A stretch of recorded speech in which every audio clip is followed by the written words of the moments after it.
I was tying a silver ribbon around the last gift when the phone rang. It was one of those cold December afternoons in Boston where the sky stays the color of steel and the light fades before you realize you haven't turned a lamp on. The tag on the package read, Dad. Inside was a vintage fishing lure I'd tracked down online, one of the rare ones he'd mentioned once in passing. The caller ID said Mom. I smiled, wiped my hands on a dish towel, and answered. Hi, Mom, I was just...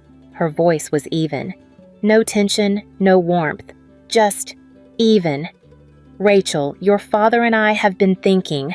We believe it might be best if you didn't come for Christmas this year. There was a pause. Not silence, because I could hear movement in the background. A chair scraping, the clink of a mug. Then another voice, clearer now, male and familiar. My brother Ethan Monroe. He chuckled. No hard feelings, Rach. We'll just pretend we don't know you this year. Make things easier all around. Yeah? I didn't answer. Not because I didn't have questions, but because I couldn't trust my voice to stay steady if I opened my mouth. Mom cleared her throat. We just need some space, dear. It's not forever. She said it like she was canceling a dinner reservation, as if my presence was a menu item they were too full to order this year. When the call ended, I stood in my kitchen holding the phone in one hand and that silver ribbon in the other. The package sat on the counter looking suddenly ridiculous. I didn't cry. Not then. Instead, I placed the gift gently back in the closet next to the snowflake wrapping paper I wouldn't need anymore. Maybe it was just for this year. Maybe they meant it kindly. But one question clung to the air like the smell of pine and old disappointment. What had they already decided about me long before they told me not to come? It didn't start with that phone call. I know that now. But back then, I thought we were still a family. Flawed, yes. Uneven, but still orbiting the same center. I grew up in Hartwell, Vermont, in a 2-story colonial house with green shutters and a porch swing that creaked when the wind changed. My mother, Gail Monroe, taught 2nd grade at the local elementary school. My father, Martin, was an accountant, not flashy, but reliable. My brother, Ethan, 2 years younger, was the kind of boy people described as a handful with a forgiving smile. He had charm, that slippery kind that gets teachers to extend deadlines and neighbors to look the other way. I was the quiet one, the reader, the one who lined her shoes under the bed and memorized state capitals for fun. I don't remember when it started feeling uneven, when praise for Ethan came with dessert and mine came with a nod and a half smile. When Ethan scored a C+ in algebra, Mom made brownies. When I won the regional science fair, she said, "That's nice, sweetheart. Did you remember to call Grandma Dad would squeeze my shoulder sometimes?" A silent code between us, maybe. But he never said anything out loud. I left Hartwell at 18 with a scholarship to Boston University and a quiet hope that things might feel different from a distance. They didn't. Ethan stayed behind, failed out of community college, tried real estate for a year, then landscaping, then nothing. By 29, he was still in my parents' basement. And yet, he was always trying. When he finally moved out, it was with a new lease co-signed by Mom and Dad, and as I later learned, rent half covered each month by a little help. I never begrudged him support. What hurt was how quietly my own support had been dismissed. I drove Dad to 3 outpatient surgeries, spent weekends organizing Mom's craft room when her arthritis flared, sent grocery gift cards during COVID even when my own hours were cut. None of it made the Christmas card. Ethan was always our boy working things out. I was Rachel busy in Boston. There was a time, maybe more than once, when Ethan leaned on me. After a breakup, he called crying. After Dad's fall, I was the one he asked to handle the insurance forms. He called me the Rock once. I remember that, because I'd never heard it from anyone else. And then he said it. We'll pretend we don't know you this year. He said it lightly.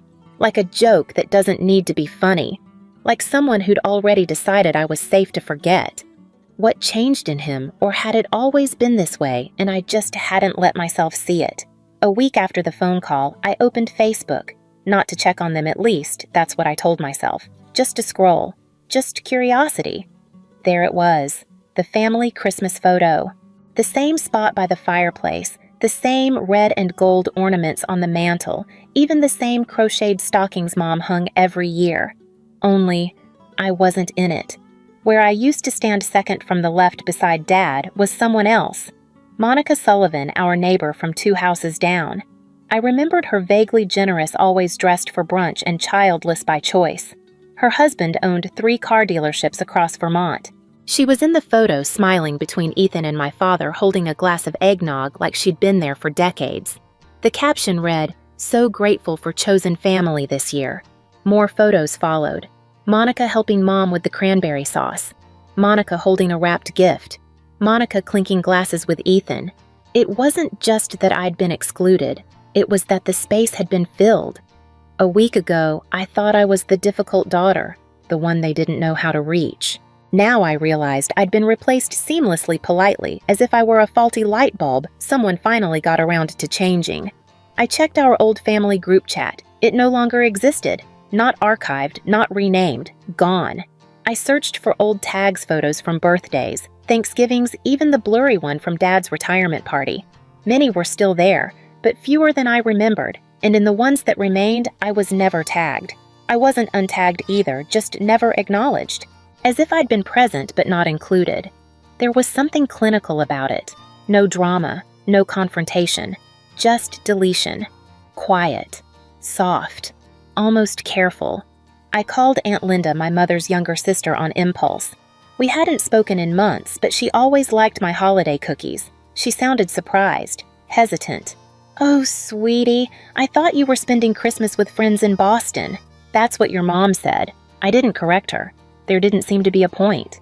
After we hung up, I sat in my apartment and stared at the blank spot on the wall where my own Christmas photo used to hang. I'd taken it down a few days earlier. Without thinking, without planning. I thought I was stepping back to make room. Turns out they'd already filled the space. And the most painful part wasn't that they'd done it. It was how easily it had been done. I didn't make an announcement. There was no text saying I was taking space or setting boundaries. I just stopped showing up, stopped explaining. When friends asked if I wanted to come to their Christmas gatherings, I smiled and said, "Maybe next year." When Mia, my closest friend in Boston, offered to drive up to Vermont with me just to say something to them in person, I said, "There's nothing left to say." And in truth, I wasn't sure there ever had been. I took down the half-decorated tree in my apartment.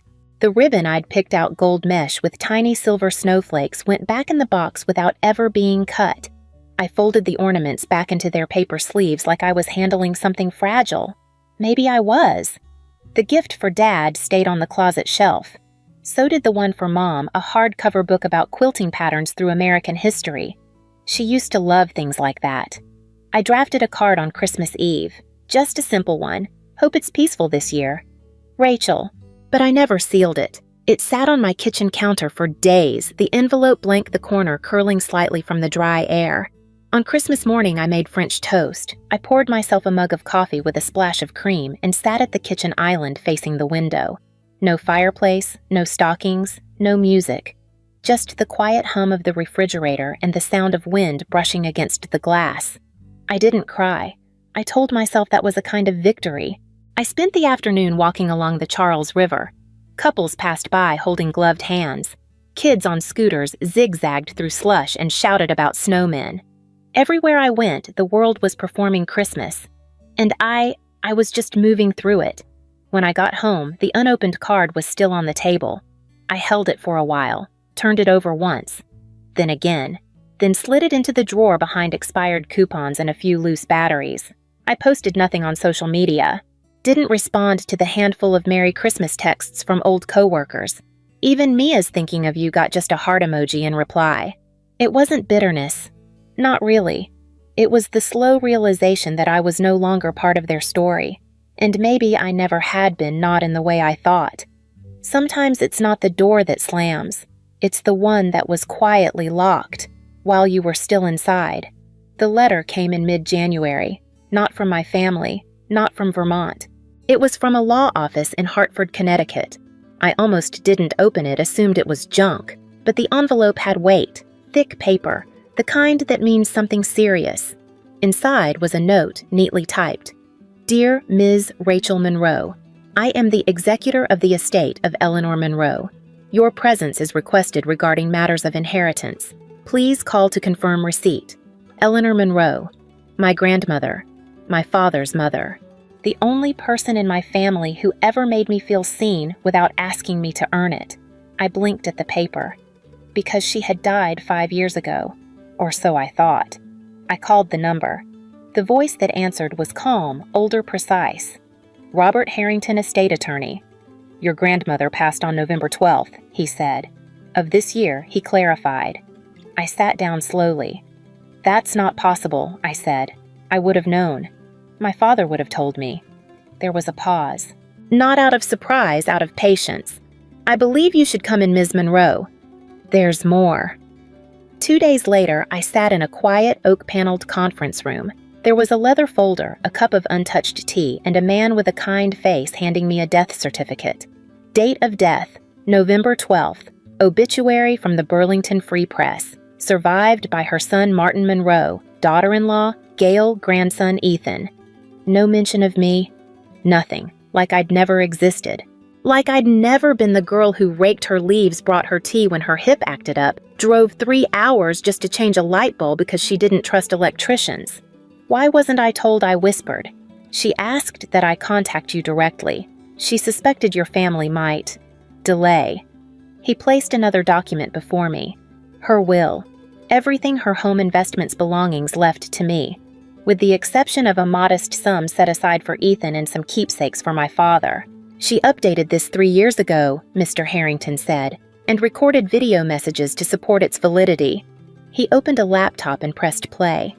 There she was, my grandmother, a little thinner, frailer, but eyes sharp. Rachel, my darling, if you're seeing this, then I'm gone, and I suspect your parents didn't tell you. I want you to know I made this decision clearly and with love.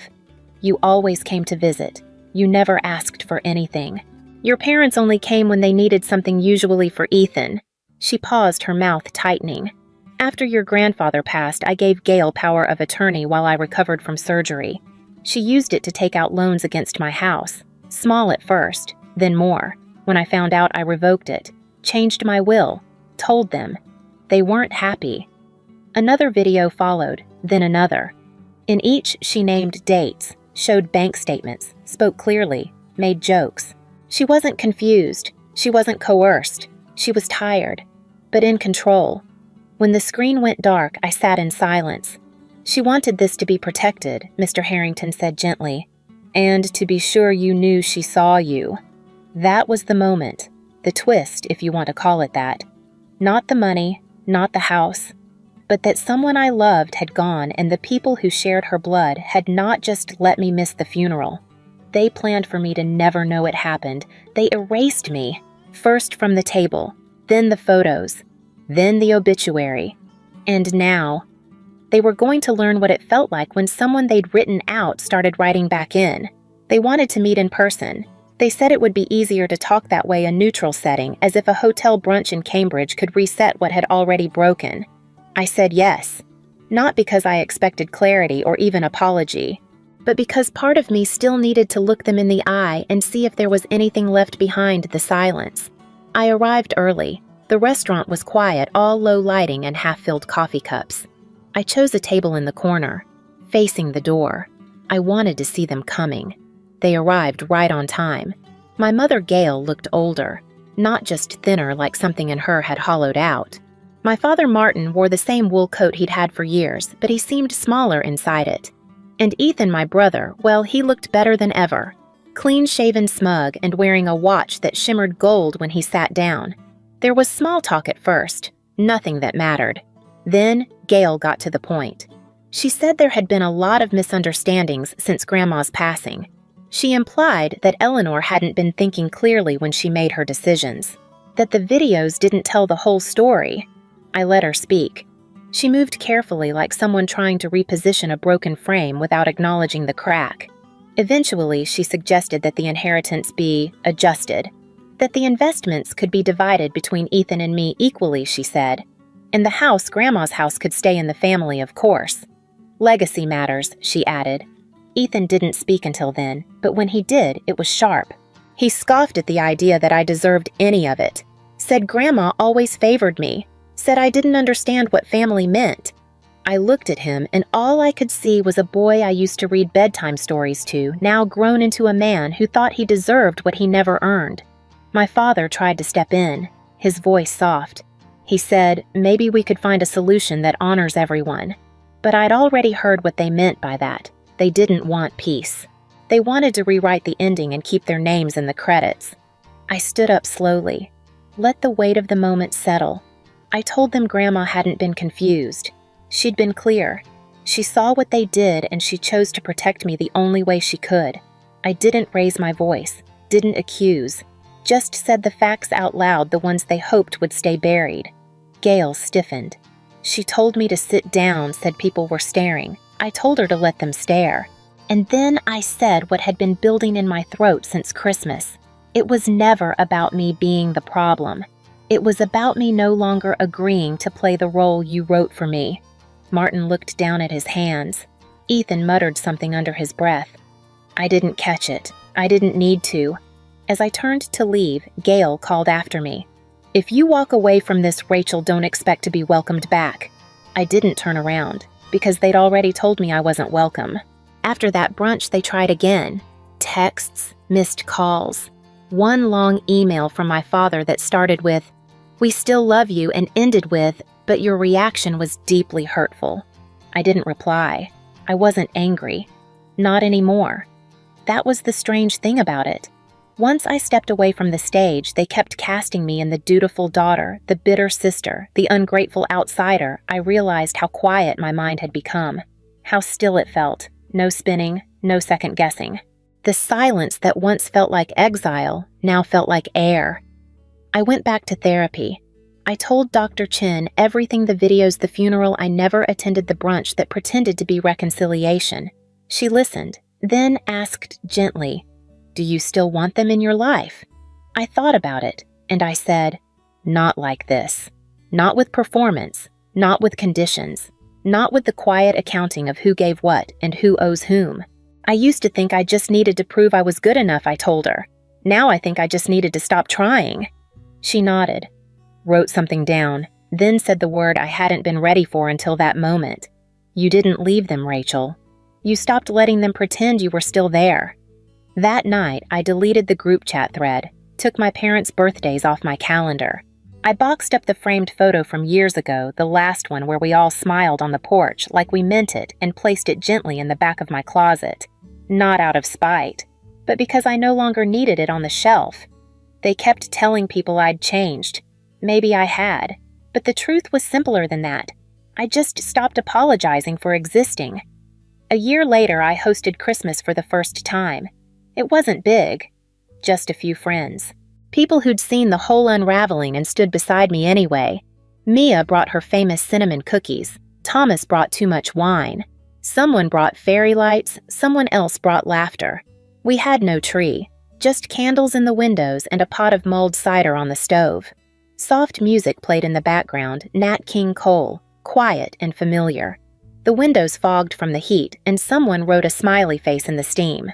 No one asked where my family was. No one made space for ghosts. Before dinner, I walked into the living room and placed a small photo frame on the mantel. It was just me and Grandma Eleanor sitting on her porch. I must have been 12. She was holding a mug of tea. We were both laughing at something outside the frame. There was no one else in the picture. No one else had taken it. I stood there for a moment looking at that photo and whispered, "Thank you for seeing me." Later that night, I checked my phone. There was a message request from Ethan. I didn't open it. Another from Mom. Just a period. No words. No context. As if she still thought silence could be power. I closed the app, turned off the light. The photo stayed on the mantel. Still. Unmoving. Unbothered. It didn't ask for explanation. It didn't need forgiveness. It just existed like I had all along, even when no one believed I did. You don't need to be in their picture to exist. You just have to stop letting them crop you out. If you've ever been quietly replaced and no one said your name again, just leave a dot. You don't need to tell the story. Sometimes one word they never said to you is enough.